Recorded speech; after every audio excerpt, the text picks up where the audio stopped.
अध्यात्म के ज्ञान मार्ग में जे कृष्णमूर्ति शिखर पुरुष है। जैसे ध्यान मार्ग में गौतम बुद्ध शिखर पुरुष है, भक्ति मार्ग में मीरा शिखर है। कृष्णमूर्ति ज्ञान की शुद्धतम अभिव्यक्ति है। वो जैसा है उसको इतनी कुशलता से कह देते हैं ताकि सुनने वालों को भी अनुभव हो जाता है। कृष्णमूर्ति कोई दार्शक नहीं है, उनको किसी ज्ञान की अभिव्यक्ति इत्यादि करना भी नहीं है। वो तो जो फैक्ट है, जो मनुष्य की समस्या है, उस समस्या का पहचान करना है और उसका कारण ढूंढना है। तो उसके बारे में वो इतने गहरे जाएंगे ताकि जो सुनने वाला है वो भी अपने भीतर अनुभव कर ले, तो उसको भी बोध का अनुभव हो जाता है। क्या समझ के द्वारा हम समस्याओं से बाहर आ सकते हैं?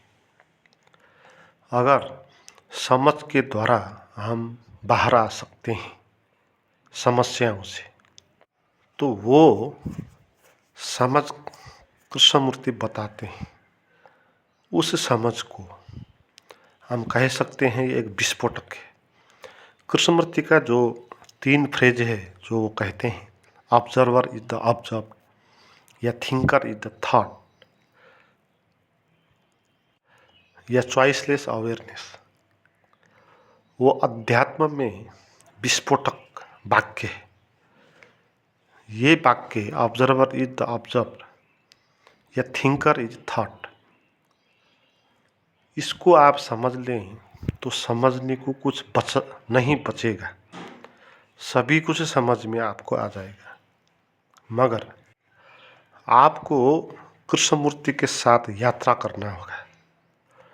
वो जो कहते हैं उसको बौद्धिक रूप से समझना नहीं, उसके साथ आगे बढ़ना है। जो वो कहते हैं अपने भीतर उसका अनुभव करते जाना है, साथ साथ ही आगे बढ़ना है। इसलिए कृष्णमूर्ति अपने को गुरु नहीं मानते, वो एक मित्र मानते हैं। ऐसा मित्र जो हमारे साथ साथ चलने में तैयार है, समझ की यात्रा जो है उसमें, और हमको अपने भीतर प्रवेश करके उन चीज़ों को समझना होगा। इन वाक्यों में कृष्णमूर्ति कहते हैं कि मनुष्य की जो समस्या है वो क्या है और मनुष्य क्या कर रहा है, किस द्वंद्व में उलझा है।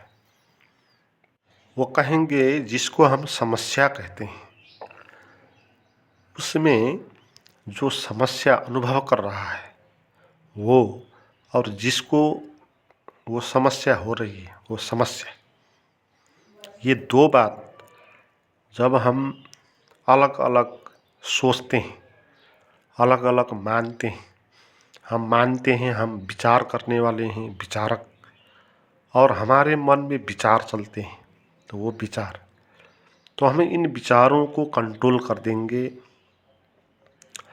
विचारों को हम अपने हिसाब से चलाएंगे, उसका ड्राइविंग करेंगे, तो हम अपने को विचारक मानते हैं और हमारे मस्तिष्क में जो चलते हैं उनको विचार कहते हैं, और इनको 2 भाग में बांटते हैं।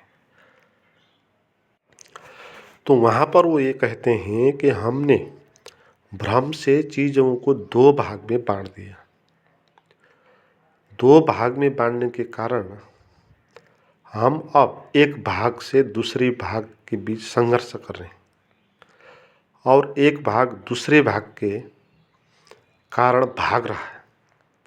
मगर वहाँ कोई 2 भाग था नहीं, वहाँ कोई 2 आदमी थे नहीं, एक ने ही दूसरे का निर्माण किया और वो उसी से भाग रहा है। तो हमारे भीतर जो विचार हैं वो एक है, विचार ही है और कुछ नहीं। मगर इन विचारों में हम अपना भी एक विचार बनाएंगे, अपने को हम मैं कहेंगे, विचारक मानेंगे अपने को, कंट्रोलर मानेंगे अपने को, और सोचेंगे मैं ये विचार को कंट्रोल कर दूंगा। मगर जो हम मानते हैं अपने को क्या वो विचार से अलग है? क्या कुछ वो अलग है, या वो भी विचार के द्वारा ही निर्मित है? हम जिसको मैं कहते हैं वो एक मान्यता ही है। हमने मान लिया कि मैं हूँ। अब मैं हूँ कहना ये एक विचार है, और आपके मन में जो भूत भविष्य वर्तमान के इधर उधर के बारे में विचार चलते हैं वो भी विचार है। तो आप विचारों के घेरे के अंदर ही हो, उसी के अंदर रह के आप अपने को मैं मान रहे। तो विचार दो काम कर रहा है। एक विचार आपका मैं को भी निर्माण कर रहा है, और विचार आपसे भिन्न दुनिया के बारे में भी विचार कर रहा है, मगर वो निर्माता है विचार। मगर हम ये भूल जाते हैं कि जो अपने को हम मैं मानते हैं वो भी विचार के द्वारा ही बना हुआ है। मानते हैं हम कि ये कोई सच है मैं, और फिर हम उन विचारों को कंट्रोल करने में लगे। मगर यह बात क्या हो रही है, विचार ही विचार के साथ संघर्ष कर रहा है। मगर यहाँ पर कृष्णमूर्ति जो बता रहे हैं वो यही बात है, बता रहे हैं कि हम कोई विचार नहीं है, मैं कोई विचार नहीं है। अस्तित्व को हम मैं नहीं कह सकते। जो सत्य है वो कोई विचार हो नहीं सकता। तो हम है अकर्ता, हम है निराकार। तो वही बात वो करते हैं जो उपनिषद में लिखा है, वही बात कह रहे हैं जो अष्टावक्र राजा जनक से कह रहे हैं। इसलिए उसको कहते हैं कृष्णमूर्ति को आधुनिक अष्टावक्र है। आज की भाषा में वो अष्टावक्र की बात समझा रहे हैं। तो आज की भाषा में समझाने के लिए कृष्णमूर्ति उपयोग करते हैं the observer is the observed, the thinker is the thought, controller is the controlled. तो हम विचार के द्वारा पैदा हुआ मैं और विचार अन्य के बारे में विचार, ये दोनों के बीच में हम भेद खड़ा करके एक से दूसरे को पराजय करने की यात्रा में हम हैं। इसको बदलने की हम यात्रा में है। तो भूल यहीं से हो जाती है ना। आपकी जो समस्या है और इसके साथ जो आप व्यवहार करते हैं, यहीं से भूल पैदा हो जाती है। हम चीज़ों को बदलना चाहते हैं, हम अपने को बदलना चाहते हैं। हम ध्यान जो हम करते हैं, बैठेंगे और अपने को बदलने के लिए प्रयास करेंगे। मगर इन सब के पीछे एक मान्यता ये है कि हम खुद को परिवर्तन कर सकते हैं। ये मान्यता हमारे भीतर है। क्यों पैदा हुई ये मान्यता? क्योंकि हमने अपने को कुछ अलग मान लिया और हमको मैं कुछ कर सकता हूँ, अपने को कर्ता मान लिया, अपने मैं को। और वो मैं कुछ वास्तविक नहीं है, वो भी विचारों के द्वारा ही पैदा हुआ है। तो जब विचार के द्वारा पैदा हुआ मैं खड़ा होता है और अपने को मैं कहता है, तब वो ये सोचता है कि मैं इन सब चीज़ों को बदल दूँ, मैं वेदनाओं को, बंधनों को बदल दूँ, मैं विचारों को बदल दूँ। तो इसलिए वो बदलने की यात्रा में आगे बढ़ता है ना। तो बदलने की जो यात्रा है वो यात्रा मैं के पैदा होने के कारण है। मगर हम ये जानते नहीं इस भ्रम में कौन किसको कंट्रोल करेगा, कौन बदलेगा, आपके विचारों को कौन वहाँ शांत करेगा। क्योंकि वहाँ विचार की सिवा और कुछ नहीं, और आप भी विचार हो। तो विचार ही विचारों को कैसे कंट्रोल करेगा, इसमें तो संघर्ष हो जाएगा। इसलिए हम जो विचारों को कंट्रोल करना चाहते हैं वो उतना उलझ जाते हैं। इसलिए पागलपन बढ़ता जा रहा है, पागलपन हो जाता है आदमियों को, इसी कारण हो जाता है। जो जितना संघर्ष करेगा अपने को बदलने के लिए, अपने को शांत बनाने के लिए जितना प्रयास करेगा वो उतना पागल होगा, क्योंकि उतना ही वो बात असंभव होगा। क्योंकि हम बदल नहीं सकते। क्यों? क्योंकि हम जो बदलने वाले हैं वो कोई सत्य नहीं, वो स्वप्न का हिस्सा है, वो विचार के द्वारा निर्मित है।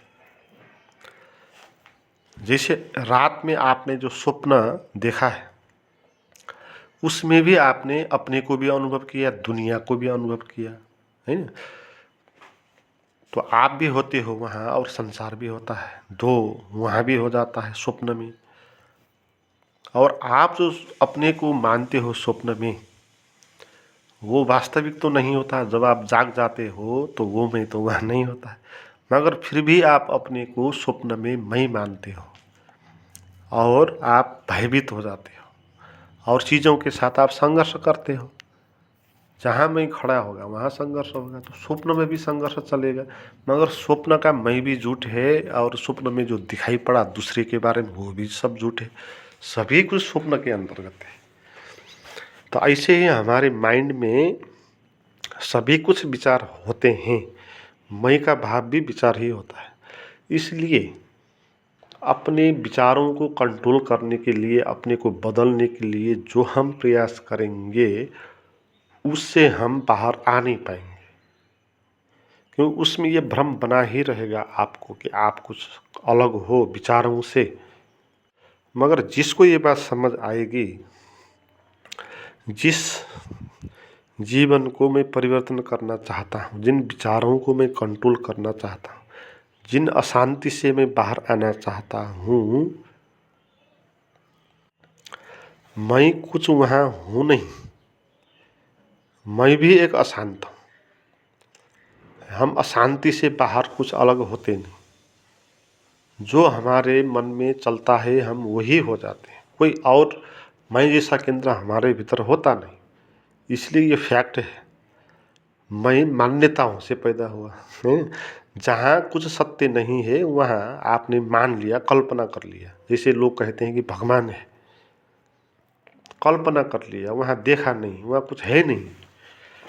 ऐसे ही आपने भी ये कल्पना कर लिया कि मैं हूँ। तो अब इस मैं के द्वारा इन विचारों को हम कंट्रोल कर नहीं सकेंगे, कर भी नहीं सकेंगे, क्योंकि ये भी विचार है। फिर इसको कौन कंट्रोल करेगा?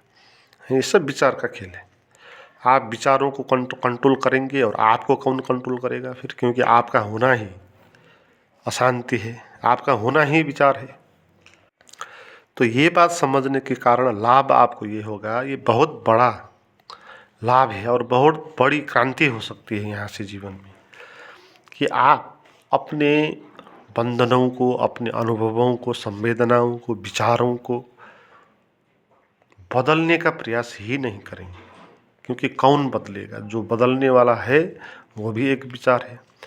इसलिए आप कुछ भी नहीं करेंगे, आप चुपचाप बैठेंगे तो क्या होगा? आपके भीतर संघर्ष बंद हो जाएगा। और ये बड़ी बात है, इससे बड़ी बात और कोई दूसरी नहीं है। क्योंकि हमारी जो अशांति है वो क्या है? वो एक द्वंद्व तो है ना। हमारे मन में द्वंद्व है, इसलिए अशांति है। हमारे मन में अगर द्वंद्व नहीं बचा तो आपके भीतर अशांति भी कैसे बचेगी? तो आप शांत हो ही जाएंगे। तो और कुछ पाना इसमें नहीं। यही बड़ी बात है, ये अचीवमेंट, कि आपके मन में द्वंद्व खत्म हो जाए। और द्वंद्व पहले इस भ्रम के कारण चलता था कि आप मानते थे कि आप विचार से कोई बड़े हो, अलग हो, भिन्न हो और आप विचारों को कंट्रोल कर सकते हो, इसलिए आप लड़ रहे थे ना। अब आप जानेंगे जो लड़ने वाला हूँ मैं, वो भी विचार का ही हिस्सा है। तो विचार ही विचारों को लड़ रहे हैं, तो मैं विचारों से क्यों लड़ूंगा? क्यों उसको कंट्रोल करने का प्रयास करूंगा? सभी कुछ विचार है, तो मैं भी एक विचार। तो आप मैं को भी छोड़ देंगे और आपके पास जो वेदनाएं, संवेदनाएं, जो बंधन का आपको अनुभव होगा, तो आप उससे भागेंगे नहीं, है ना। इसी को कहते हैं चॉइसलेस अवेयरनेस। तो इसमें अवेयर होकर आप उसमें रहेंगे, है ना। पहले तो कृष्णमूर्ति कहते हैं कि आप इसको बदलेंगे नहीं, पहली बात तो द्वंद्व सारा खत्म हो जाएगा। और दूसरी बात कृष्णमूर्ति कहेंगे, इसको कोई नाम देना नहीं, है ना। हम नाम देते हैं जो हमको होता है। जैसे हम भय, कहेंगे हमारे मन में कुछ हो गया तो तुरंत तो ये कहेंगे मुझे भय हो गया। हमारे मन में पीड़ा होगी तो हम कहेंगे पीड़ा हो गई, पीड़ा ये नाम दे देंगे, है ना। भय, पीड़ा, त्रास, मृत्यु, ये सब हम शब्द देते हैं जो होता है हमको उसको। तो ये शब्द देने के कारण और ये चीज़ अब जटिल हो जाती है, ये अब काल्पनिक हो जाती है, साइकोलॉजिकल हो जाती है ना। ये फैक्ट नहीं रहती। आप जब भय कहेंगे तो वो सब भय आपके पास आ जाएंगे जो पहले आपको भय हुए थे, और जो भविष्य में आपको भय हो सकता है। कल्पनाओं के द्वारा भी भय होता है ना। तो ये चीज़ें तो वास्तविक नहीं है, ये तो काल्पनिक है, साइकोलॉजिकल है। भय साइकोलॉजिकल है। जैसे भविष्य काल में क्या हो जाएगा उसको समझ के कोई भयभीत हो रहा है तो उसके शरीर में तो अभी कुछ प्रभाव नहीं पड़ रहा है, तो भय होने की तो बात ही नहीं थी, मगर फिर भी वो भय में है, तो ये साइकोलॉजिकल भय है। तो जब हम नाम देते हैं किसी भी भाव को तो हम साइकोलॉजिकल दशा में उस स्वप्न में चले जाते हैं। तो आपको जो अनुभव हो रहा है उसको नाम देना नहीं, आपको केवल उनके साथ रहना है। पहले आप उनको फाइट करते थे या उनसे आप भागते थे, है ना। हमारे मन में जो भी अशांति आ जाती है, भीतर से कुछ डर पैदा हो जाता है एकांत में बैठने के कारण, तो हम तुरंत डर से भाग जाते हैं। वहाँ मन में कोई विचार आ गया तो भय से हम कुछ और करने लग जाएंगे, उसको छोड़ देंगे। तो हम इन वेदनाओं के भय भय से हम भागते हैं, इनको कभी आने नहीं देते, है ना।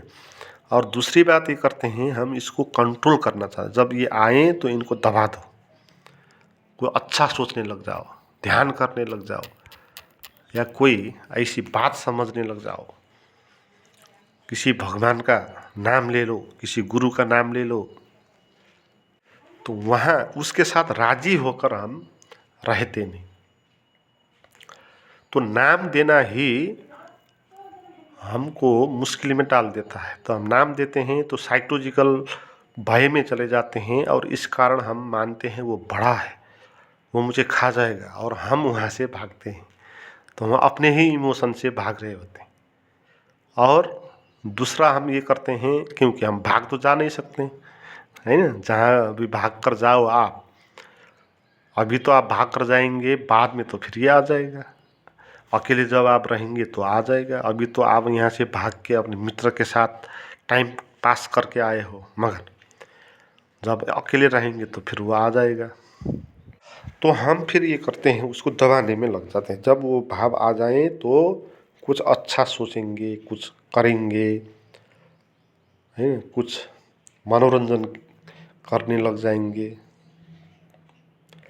मगर इसके साथ हम जगेंगे नहीं। तो जब तक हम इसके साथ जगेंगे नहीं तब तक हमारी समस्या कैसे समाप्त होगी। हमने तो इनको कभी जाना ही नहीं, और हमने अपने को कभी जगाया ही नहीं। हम तो उसी को मैं मानते चले आए जो स्वप्न था, जो एक मान्यता ही थी। हमने अपने वास्तविक मैं को तो कभी जाना ही नहीं। तो आपको इन शब्दों के सहारा लेकर अपने भीतर यात्रा करना है। आपको पहले अपने भीतर समझना है कि जो आप अपने को मैं कहते हो वो भी विचार ही होता है। इसलिए दूसरे विचार को के साथ इसको लड़ा के इस भूल में पड़ना नहीं कि आप कुछ कर सकते हो परिवर्तन। और जो भी भाव आपके भीतर आएंगे, संवेदनाएं उठेगी, उनका आप कोई नाम नहीं देंगे, उसके साइकोलॉजिकल भय में नहीं जाएंगे। संवेदनाओं को एज अ फैक्ट उनके साथ हम रहेंगे, है ना। उनको स्वीकार करेंगे, उनको मित्र बनाएंगे, क्योंकि वहाँ से नॉलेज आर्जन होगा, वहाँ से रूपांतरण होगा, वहाँ से शांति प्रवेश होगी ना। क्योंकि हम अशांति से शांति की तरफ आ रहे हैं, है ना? हम इस रास्ते पे चल रहे हैं कि हम अब द्वंद्व नहीं करने, हम अब जागेंगे।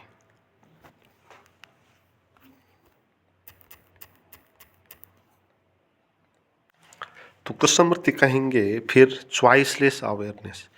तो आप अपने संवेदनाओं के साथ चॉइसलेसनेस की स्थिति में रहो। आप चॉइस मत करो, अच्छा बुरा मत कहो उससे, है न? उसके साथ केवल आप जागो बस, और कुछ मत करो, उसके साथ रहो, है ना। अपने को कुछ अलग मत मानो अभी, और उसके साथ संघर्ष मत करो, आप भी वही हो। तो द्वंद्व खत्म करो अपने भीतर का, तुमको कुछ करना नहीं, और जो है वो अपने आप ही प्रकट होगा, है ना। जब द्वंद्व खत्म होता है, शांति को लाना नहीं पड़ता, शांति अपना आप ही होती है ना। जैसे आप बाहर लड़ रहे हो, तो अभी तो आप क्रोध में हो, तो अभी तो शांति आपके पास आएगी नहीं, मगर जब आप लड़ना बंद कर दोगे, फिर ये शांति का अनुभव आपको हो जाएगा। तो शांति कहीं चली नहीं गई, है ना। शांति है अपनी जगह, जहाँ की थी, जस का तस। तो हम द्वंद्व के कारण अशांति में पड़ गए।